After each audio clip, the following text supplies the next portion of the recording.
Hello friends, welcome to our channel. అందరూ ఎలా ఉన్నారు? ఈరోజు ఒక కొత్త కథతో మీ ముందుకు వచ్చేసాను. డిగ్రీ అయిపోయి జాబ్ కోసం ట్రై చేస్తున్న కుర్రాడు ఇంటిలో వాళ్ళ నాన్నతో రోజు బైక్ కొనమని గొడవ చేస్తూ ఉంటాడు. ఒకరోజు బాగా కోపం వచ్చి తండ్రితోటి, మీకోసం నేను కష్టపడి డిగ్రీ చదవాలి, జాబ్ తెచ్చుకోవాలి, మీరు మాత్రం నా కోసం ఏం చేశారు? నా ఫ్రెండ్స్ అందరూ డిగ్రీ చదువుతుండగానే బైక్ కొనుక్కున్నారు, మీరు డిగ్రీ పాస్ అయ్యాక కొంటా అన్నారు. అప్పుడే డిగ్రీ అయ్యి 6 నెలలు అయ్యింది. నేను రోజు అడుగుతూనే ఉన్నాను, మీరు సమాధానం చెప్పటం లేదు. అందరూ మంచి మంచి షూస్ వేసుకుంటున్నారు, నేను మాత్రం చెప్పులే వాడాలి.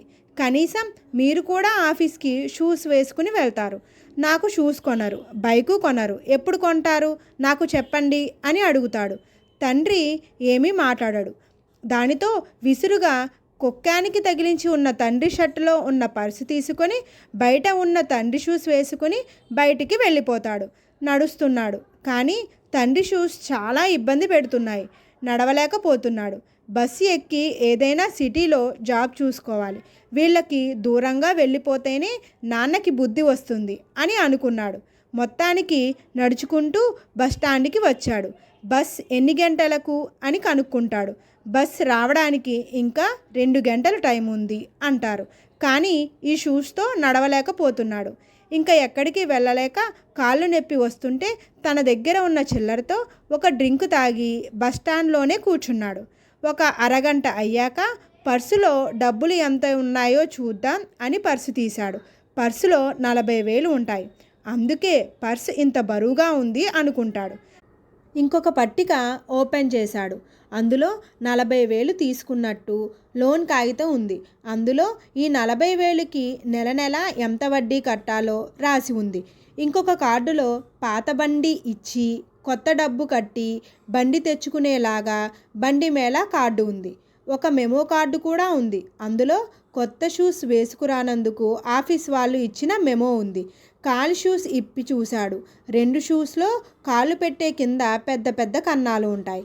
తనకు తెలియకుండానే కళ్ళంటా కన్నీళ్లు కారుతున్నాయి. నేను ఒక్క అరగంట ఈ షూస్తో నడవలేకపోయాను. నాన్న ఏమో తప్పనిసరిగా ఆఫీస్లో ఉదయం నుంచి సాయంత్రం వరకు తిరుగుతూ ఉండాలి. నాన్న ఈ షూస్తో ఎలా తిరుగుతున్నారు? అసలు ఆయన నాకు తండ్రా దేవుడా అని అనుకుంటాడు. ఉదయం నాన్న అమ్మతో సెకండ్ హ్యాండ్ సైకిల్ కొంటున్నాను అంటే నా కోసం అనుకుని అంత గొడవ చేశాను. నాన్న ఇప్పుడు ఎక్కడ ఉంటారో నాకు తెలుసు అనుకుని ఆ షూస్ పక్కన పడేసి బయలుదేరాను. బండి మేళ షాప్ దగ్గరికి వెళ్ళాను. నాన్న అక్కడ ఉన్నారు. నాన్న షాప్ అతనితో, నా కొడుకుకి ఈ బండి బాగుంటుందా? ఈ బండి మీద నా కొడుకు హీరోలా ఉంటాడా అని మురిసిపోతూ ఉన్నాడు. అప్పటికే నాన్న బండి లోపల పెట్టేసుకున్నారు. నేను కళ్ళ నిండా ఉన్న నీళ్లతో నాన్న భుజం మీద చెయ్యి వేశాను. నాన్న చూసి, ఎన్నిసార్లు ఫోన్ చేశాను, ఫోన్ తీయవేమిటి?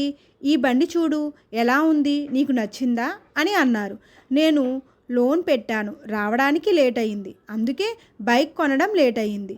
చూడు నీకు నచ్చిన బండి అన్నాడు. నేను పర్సు తీసుకున్నది కూడా నాన్నకి తెలియలేదు.